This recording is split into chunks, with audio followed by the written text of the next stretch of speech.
Assalamualaikum warahmatullahi wabarakatuh. Apa kabar semuanya? Mudah-mudahan semua dalam keadaan sehat dan tetap semangat. Pada kesempatan hari ini kita akan belajar mengenai reksadana. Beberapa subbab yang akan kita pelajari dalam reksadana ini yaitu yang pertama mengenai pengertian reksadana, yang kedua jenis reksadana, yang ketiga nilai aktiva bersih, dan yang keempat yaitu kinerja reksadana. Reksadana sebenarnya adalah suatu portofolio keuangan yang dibentuk oleh orang yang ahli pada bidangnya, yang dananya berasal dari investor atau pemodal. Lebih rinci lagi, reksadana didefinisikan di Undang-Undang Pasar Modal Nomor 8 Tahun 1995 Pasal 1 Ayat 27. Reksadana adalah wadah yang dipergunakan untuk menghimpun dana dari masyarakat pemodal untuk selanjutnya diinvestasikan dalam portofolio efek oleh manajer investasi. Jadi dari definisi ini kita dapat pahami bahwa reksadana itu yang pertama yaitu wadah yang dipergunakan untuk menghimpun dana. Yang kedua, dananya berasal dari masyarakat pemodal. Yang ketiga, dana ini diinvestasikan dalam portofolio efek. Dan yang keempat, dikelola oleh manajer investasi. Definisi lainnya, reksadana ini merupakan salah satu alternatif investasi bagi masyarakat pemodal, khususnya pemodal kecil dan pemodal yang tidak memiliki waktu dan keahlian untuk menghitung resiko atas investasi mereka. Di reksadana ini dirancang sebagai sarana untuk menghimpun dana dari masyarakat yang memiliki modal, mempunyai keinginan untuk melakukan investasi, namun hanya memiliki waktu dan pengetahuan yang terbatas. Nah, ini ada beberapa manfaat reksadana bagi pemodal. Yang pertama, dapat melakukan diversifikasi investasi dalam efek meskipun tidak memiliki dana yang cukup besar, sehingga dapat memperkecil resiko. Yang kedua, reksadana ini mempermudah pemodal untuk melakukan investasi di pasar modal. Menentukan saham-saham yang baik untuk dibeli bukanlah perkara mudah, namun memerlukan pengetahuan dan juga keahlian tersendiri. Yang ketiga, efisiensi waktu. Dengan berinvestasi pada reksadana, pemodal tidak perlu repot-repot untuk memantau kinerja investasinya karena hal tersebut telah dialihkan kepada manajer investasi. Selain manfaat, reksadana juga memiliki resiko. Beberapa resiko investasi pada reksadana antara lain: pertama, resiko berkurangnya nilai unit penyertaan. Resiko ini dipengaruhi oleh turunnya harga dari efek seperti saham, obligasi, dan surat berharga lainnya yang masuk dalam portofolio reksadana tersebut. Yang kedua, resiko likuiditas. Ini menyangkut kesulitan yang dihadapi oleh manajer investasi jika sebagian besar pemegang unit melakukan penjualan kembali atas unit-unit yang dipegangnya. Manajer investasi akan mengalami kesulitan dalam menyediakan uang tunai. Yang ketiga, resiko wan prestasi. Ini juga merupakan resiko yang terburuk, di mana resiko ini timbul ketika perusahaan asuransi yang mengasuransikan kekayaan reksadana tidak segera membayar ganti rugi atau membayar lebih rendah dari nilai pertanggungan saat terjadi hal-hal yang tidak diinginkan.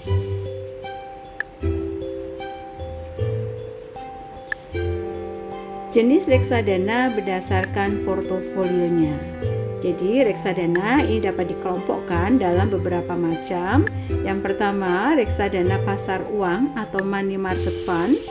Reksadana jenis ini melakukan investasi pada efek yang bersifat hutang dengan jatuh tempo kurang dari 1 tahun.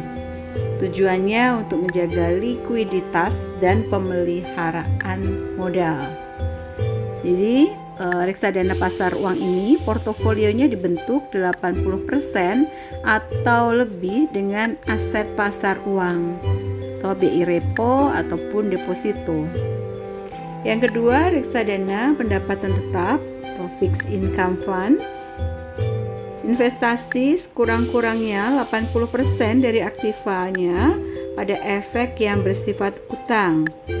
Tujuannya untuk menghasilkan tingkat pengembalian yang stabil. Jadi ini lebih pada aset yang bersifat utang, misalnya obligasi. Yang ketiga, reksadana saham atau equity fund. Investasi sekurang-kurangnya 80% dari aktivanya pada efek yang bersifat ekuitas atau saham. Tujuannya menghasilkan tingkat pengembalian yang tinggi. Dan yang keempat, reksadana campuran, yaitu investasi pada efek yang sifatnya ekuitas dan efek yang sifatnya utang. Jadi reksadana campuran ini portofolionya dibentuk dari kombinasi aset saham dan obligasi dengan proporsi berisi dengan saham kurang dari 80% dan obligasi kurang dari 80%.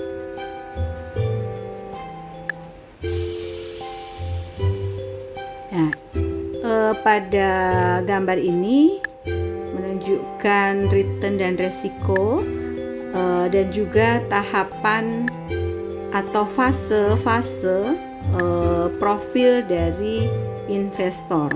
Ada 3 fase. Yang pertama fase akumulasi, fase konsolidasi, dan fase membelanjakan dan memberi. Pada fase A ini merupakan fase akumulasi. Nah, pada tahap ini investor individual ini umumnya adalah investor muda yang masih sedikit memiliki kekayaan, namun mempunyai jangka waktu yang panjang untuk berinvestasi. Investor pada tahap ini rela dan mau menanggung resiko yang lebih besar untuk memperoleh return yang besar. High return, high risk. Nah, selanjutnya pada fase B, yaitu fase konsolidasi. Pada tahap ini investor umumnya adalah investor yang tidak muda lagi dan mulai mengurangi keberaniannya terhadap resiko. Pada tahap ini, investor mulai mengkonsolidasi investasinya dengan mengurangi investasi-investasi yang terlalu beresiko tinggi.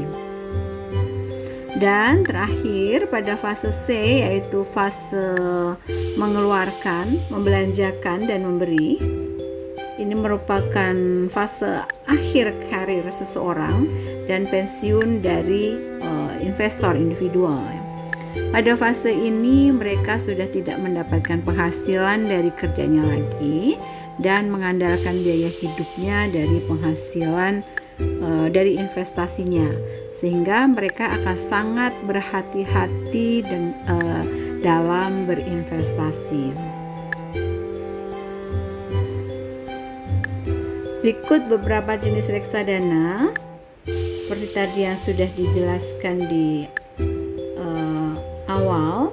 Ada jenis reksadana pasar uang yang resikonya paling rendah, kemudian pendapatan tetap resikonya lebih besar, kemudian reksadana terproteksi, reksadana campuran, dan reksadana saham. Dilihat dari resikonya, makin ke bawah ini semakin besar resikonya. Jadi pasar uang resikonya paling rendah, dan saham, jenis reksadana saham ini resikonya paling besar.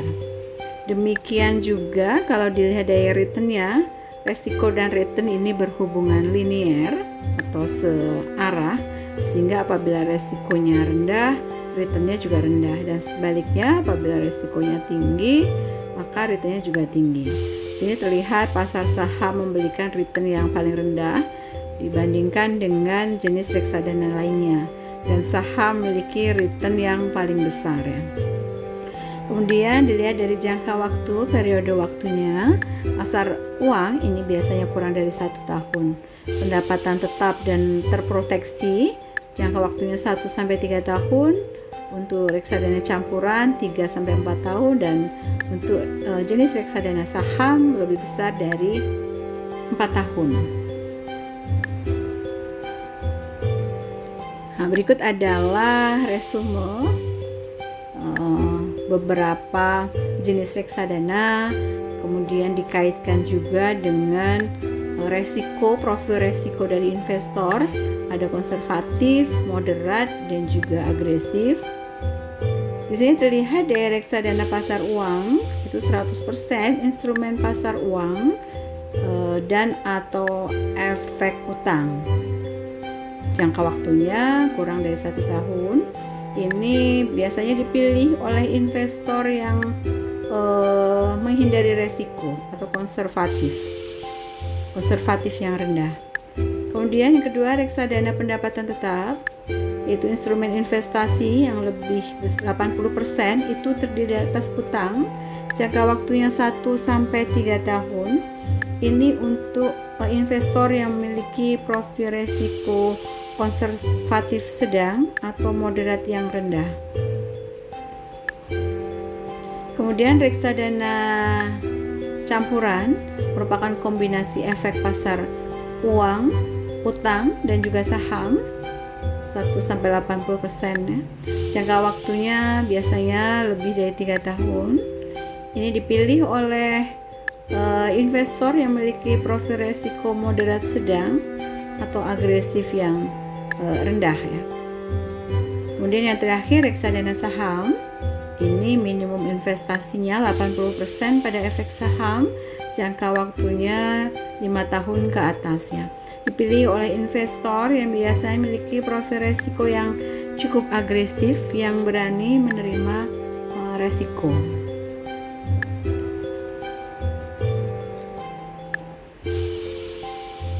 Kemudian kita ke bentuk reksadana.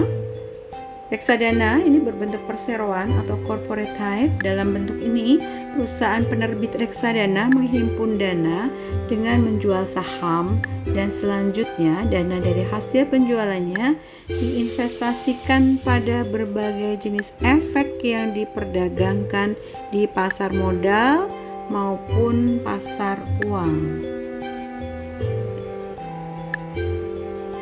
Adapun ciri reksadana berbentuk perseroan, yang pertama, bentuk hukumnya adalah perseroan terbatas atau PT. Kedua, pengelolaan kekayaan reksadana didasarkan pada kontrak antara direksi perusahaan dengan manajer investasi yang ditunjuk. Yang ketiga, penyimpanan kekayaan reksadana ini didasarkan pada kontrak antara manajer investasi dengan bank kustodian. Kemudian reksadana berbentuk kontrak investasi kolektif atau contractual type. Nah, reksadana ini merupakan kontrak antara manajer investasi dengan bank kustodian yang mengikat pemegang unit penyertaan, di mana manajer investasi diberikan wewenang untuk mengelola portofolio investasi kolektif, dan bank kustodian diberikan wewenang untuk melaksanakan penitipan kolektif. Adapun ciri reksadana investasi kolektif ini, yaitu bentuk hukumnya adalah kontrak investasi kolektif.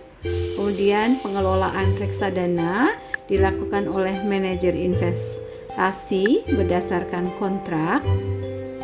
Kemudian penyimpanan kekayaan investasi kolektif ini dilaksanakan oleh bank kustodian berdasarkan kontrak. Berikut adalah mekanisme investasi reksadana. Dari pemodal, investor, mereka menyerahkan atau menyetorkan dananya kepada bank kustodian. Kemudian dana yang terkumpul tersebut oleh bank kustodian diserahkan pada manajer investasi untuk dikelola. Kemudian manajer investasi melakukan investasi dana tersebut dalam berbagai instrumen. Pada instrumen pasar modal bisa berupa saham ataupun obligasi.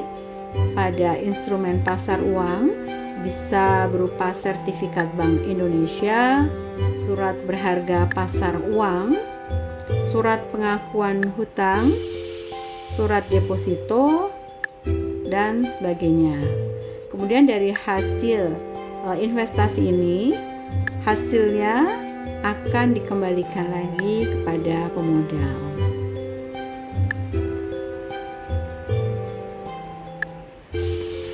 Berikut adalah keuntungan reksadana pengelolaan secara profesional.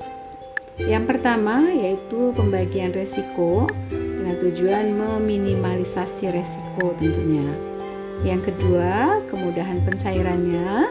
Ketiga, kemudahan investasi. Dan yang keempat, keleluasaan investasi. Yang kelima, keringanan biaya serta keringanan pajak. Nah, ini beberapa tips ketika kita akan memilih reksadana. Yang pertama, tentunya kita harus memahami tujuan dari investasi kita. Apakah kita akan investasi jangka pendek, menengah, ataupun jangka panjang. Kemudian kita harus mengenali profil resiko kita. Apakah kita termasuk konservatif, moderat, atau agresif. Kemudian pahami alternatif investasi yang tersedia. Tadi sudah disampaikan ada beberapa jenis reksadana, bisa reksadana pasar uang, reksadana pendapatan tetap, reksadana saham, ataupun reksadana campuran. Nah, kita bisa memilih dari beberapa alternatif investasi tersebut. Kemudian tentukan batas investasi sesuai dengan kemampuan finansial kita. Dan yang kelima, tentukan strategi investasi. Dan terakhir adalah menganalisa kinerja masa lalu dari investasinya.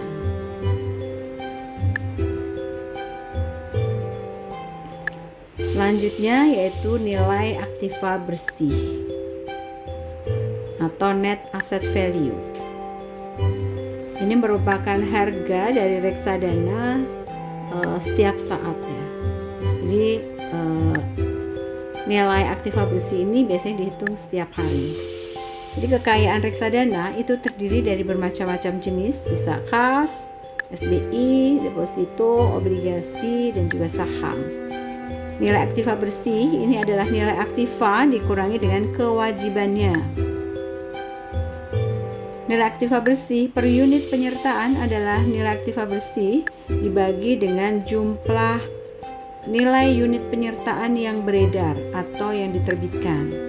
Nah, jika harga pasar mengalami kenaikan, maka nilai aktiva bersih juga akan naik dan sebaliknya. Jadi nilai NAB ini, nilai aktiva bersih ini berubah-ubah mengikuti nilai dari aset-aset yang membentuk portofolio reksadananya. Dan NAB ini biasanya dihitung tadi per unit penyertaan. Contohnya, apabila suatu unit reksadana mempunyai NAB UP, nilai aktiva bersih per unit penyertaan senilai 2.500, maka harga tersebut adalah harga yang harus Anda bayar untuk memiliki satu unit reksadana. Sebaliknya, apabila Anda melakukan investasi sebanyak 500.000 ke dalam reksadana tersebut yang mempunyai nilai aktiva bersih 2.500, maka Anda akan memperoleh 200 unit reksadana. maka ini diperoleh dari investasi sebesar 500.000 dibagi dengan NAB-nya 2.500, sehingga ketemu 200 unit. Nilai aktiva bersih atau disebut juga net asset value merupakan alat ukur kinerja reksadana. Nilai aktiva bersih ini berasal dari nilai portofolio reksadana yang bersangkutan. Jadi NAB ini merupakan harga beli per unit penyertaan yang harus kita bayar. NAB juga menjadi harga jual per unit penyertaan jika kita ingin mencairkan investasi yang kita miliki. Untuk menentukan besarnya NAB, yaitu nilai aktiva kurangi total kewajiban. Sedangkan NAB per unitnya yaitu jumlah aset atau aktivanya dikurangi dengan total kewajiban dibagi dengan jumlah penyertaannya. Jadi NAB ini dipublikasikan setiap hari, dan NAB unit penutupan hari sebelumnya.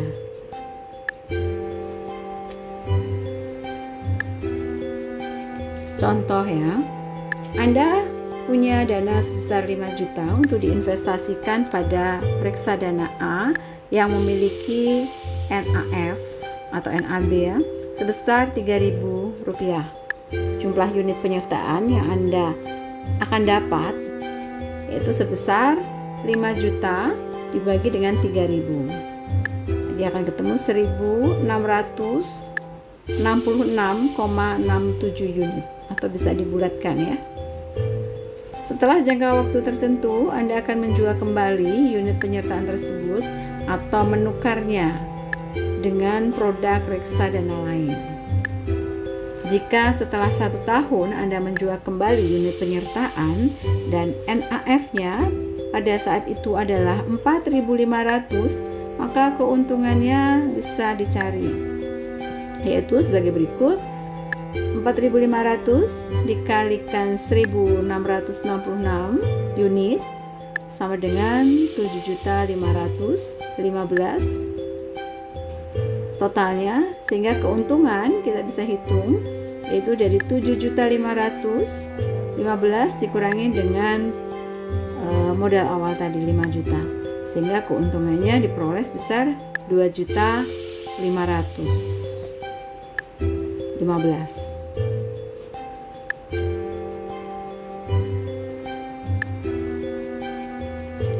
Berikutnya adalah penilaian kinerja portofolio.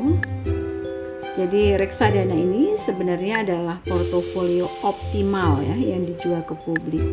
Kinerja reksadana ini bisa diukur dengan seberapa optimalkah reksadananya ya. Ini diukur biasanya dengan menggunakan sudut portofolio yang terbesar. Nah, jadi semakin besar sudut portofolionya, maka kinerjanya semakin bagus. Ada beberapa model yang perhitungan yang biasa digunakan untuk menghitung kinerja portofolio. Pada kesempatan ini kita akan pelajari 2, yaitu reward to variability oleh Sharpe dan juga reward to volatility ya oleh Trenor.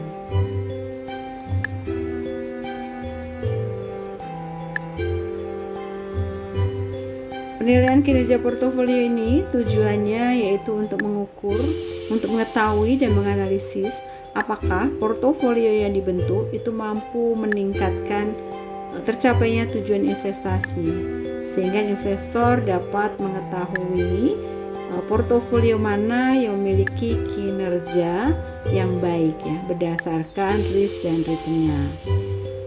Yang pertama kali memunculkan kinerja pengukuran ini adalah William Sharpe pada tahun 1999 yang memperkenalkan pengukuran atas kinerja portofolio atas penyesuaian risiko, dikenal dengan reward to variability ratio ya atau RVAR.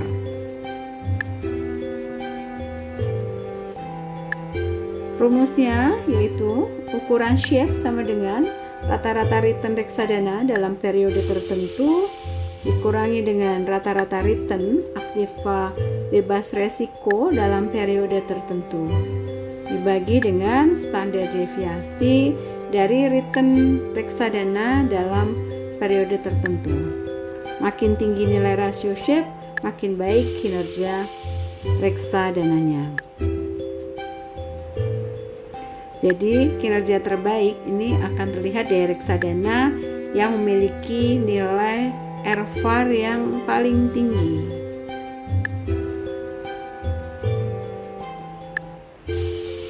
Berikutnya adalah metode Trenor.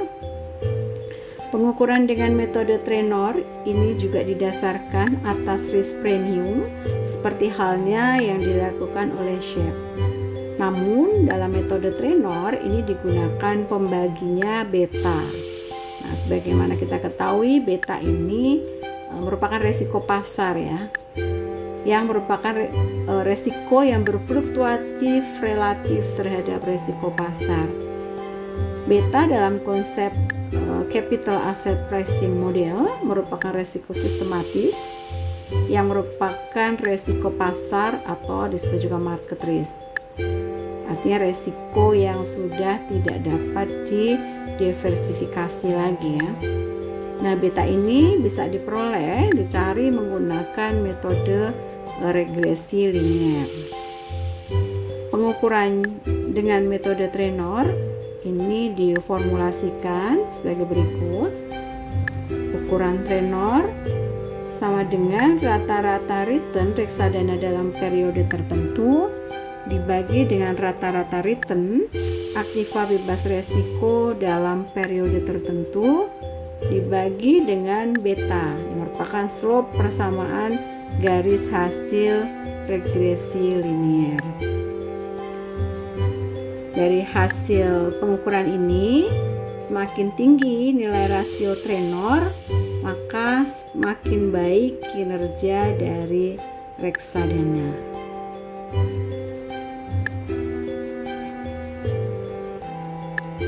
Baik, demikian penjelasan materi reksadana. Mudah-mudahan materi ini dapat memberikan manfaat bagi kita semua. Terima kasih. Assalamualaikum warahmatullahi wabarakatuh.